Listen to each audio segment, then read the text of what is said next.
Welcome to the analog to digital converter of the HT8 MCU basic tutorial. This course will take you to understand the analog to digital converter of the HT8 MCU from the following 5 aspects, which are introduction, structure,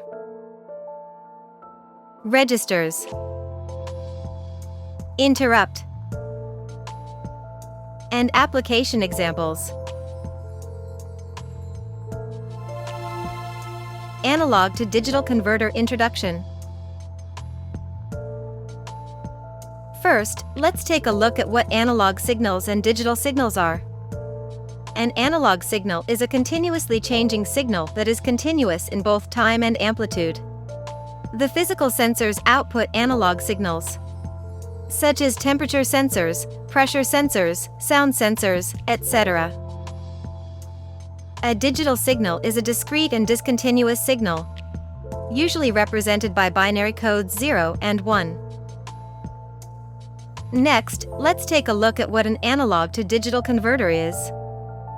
The AD converter, which stands for analog to digital converter, is an electronic device that converts analog signals into digital signals. It operates by sampling, quantizing, and encoding analog signals. Sampling refers to the measurement of the amplitude of an analog signal within a certain time interval. Quantizing is the process of dividing the amplitude of an analog signal into multiple discrete intervals. Each interval corresponds to a fixed numerical value.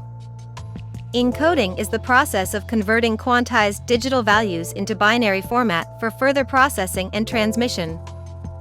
Resolution refers to the minimum variation of an analog signal that can be distinguished. The higher the resolution, the higher the conversion accuracy. The analog to digital converter resolution of the HT8 is 12-bit. Let's take a look at the relevant parameters. The first one is the analog to digital converter clock period. The analog to digital converter clock source originates from the system clock or its subdivided version. The reliable range of the analog to digital converter clock period is from 0.5 microseconds to 10 microseconds. If it is not within this range, inaccurate analog to digital conversion values will be generated. The analog to digital conversion rate is the inverse of a complete analog to digital conversion time. A complete analog to digital conversion contains 2 parts, data sampling and data conversion. The data sampling takes 4 analog to digital converter clock periods, and the data conversion takes 12 analog to digital converter clock periods. Then a total of 16 analog to digital converter clock periods are necessary. Therefore, the maximum analog to digital conversion rate is the inverse of 16 times the analog to digital converter clock period. Resolution refers to the minimum variation of an analog signal that can be distinguished. The analog to digital converter resolution of the HT8 is 12-bit. And the maximum value of the analog to digital converter digital output can reach FFFH. Since the full-scale analog input value is equal to the actual analog to digital converter reference voltage. This gives a single-bit analog input value of the actual analog to digital converter reference voltage divided by 4096. Let's take a look at the analog to digital converter input voltage again. The analog to digital converter input voltage value can be calculated using the following equation. Therefore, it is important to note that the analog input values must not be allowed to exceed the value of the selected analog to digital converter reference voltage. Otherwise, conversion errors will occur. Analog to digital converter structure. Next, let's learn the analog to digital converter structure to facilitate our understanding and use of the analog to digital converter. The analog to digital converter structure can roughly be divided into 5 parts. The first part is the analog input channel, which can come from either an external channel or an internal channel. The second part is the clock source, which has a choice of clock sources with different frequencies. The third part is the power supply, which can enable or disable the analog to digital converter. The fourth part is the reference voltage, which can be derived from the internal analog to digital converter power supply, an external reference source supplied on the VREF pin, or an internal reference voltage. Finally, the converted value can be stored in the data registers SADOL and SADOH, the format of which can be either left-aligned or right-aligned. Next, let's take a look at the HT66F3195 analog-to-digital converter structure. It can roughly be divided into 5 parts.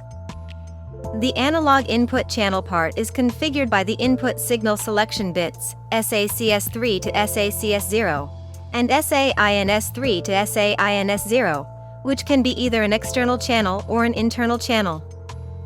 The clock source part is configured by the clock selection bits, SACKS2 to SACKS0, which has a choice of clock sources with different frequencies.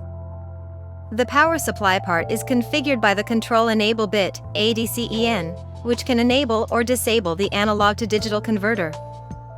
The reference voltage part is configured by the reference voltage selection bits, SAVRS1 to SAVRS0, which can be derived from the internal analog to digital converter power supply, an external reference source supplied on the VREF pin, or an internal reference voltage.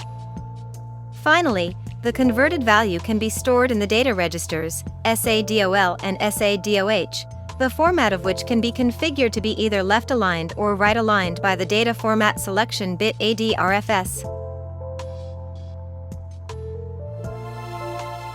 Analog to digital converter register introduction. The SADC0 register is used to control the functions and operations of the analog to digital converter. The start bit is used to initiate an analog to digital conversion process. The ADBZ bit is used to indicate whether the analog to digital conversion process is in progress or not. The ADCEN bit is used to control whether the analog to digital converter is enabled. The ADRFS bit is used to control the format of the 12-bit converted analog to digital value in the 2 analog to digital converter data registers. The SACS3 to SACS0 bits are used for the analog to digital converter external analog channel input selection. The SADC1 register is also used to control the functions and operations of the analog to digital converter. The SAINS3 to SAINS0 bits are used for the analog to digital input signal selection. The SACKS2 to SACKS0 bits are used for the analog to digital converter clock source selection. The SADC2 register is also used to control the functions and operations of the analog to digital converter. The ADPGEN bit is used to control the analog to digital converter internal PGA function. The PGA-IS bit is used for the PGA input voltage selection. The SAVRS1 to SAVRS0 bits are used to select the analog to digital converter reference voltage source. The PGA-GS1 to PGA-GS0 bits are used to select the PGA gain. The VBGRC register is used to control the reference voltage. The VBGREN bit is used to enable the internal bandgap reference circuit. As the device contains an internal 12-bit analog to digital converter, it requires 2 data registers to store the converted value. These are a high byte register, known as SADOH, and a low byte register, known as SADOL. Analog to digital converter interrupt. According to the datasheet, the analog to digital converter interrupt is an independent interrupt. After the interrupt is enabled, the ADF flag will be set to 1 when the data conversion is completed. Then what is the purpose of an analog to digital converter independent interrupt? When data conversion is in progress, the CPU does not have to wait and can handle other tasks to speed up the operation. Next, let's take a look at an analog to digital converter independent interrupt example.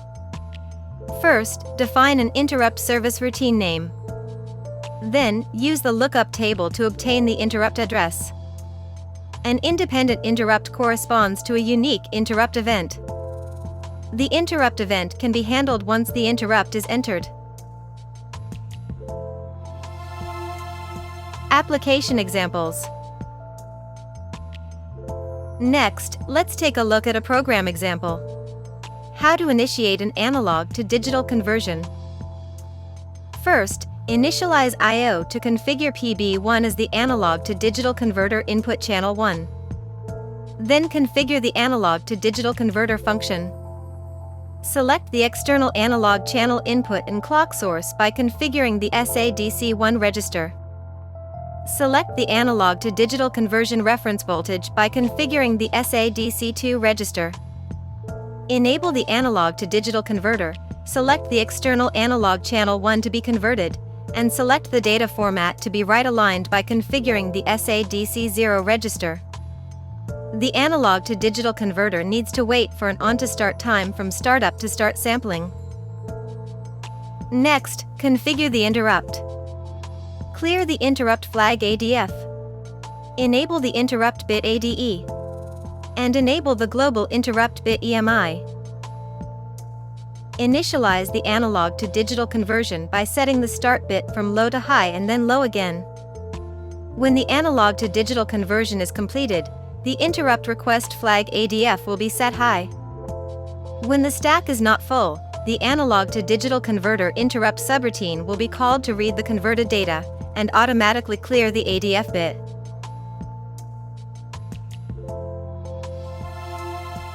Course summary. In this course, we have learned about what an analog to digital converter is and its structure, registers, interrupt, and other contents. Through the study of this course, you will have a certain understanding of the analog to digital converter. Holtec has a professional service team to assist in development design and after-sales service. Please feel free to contact our business departments for more detailed product information and consultation services.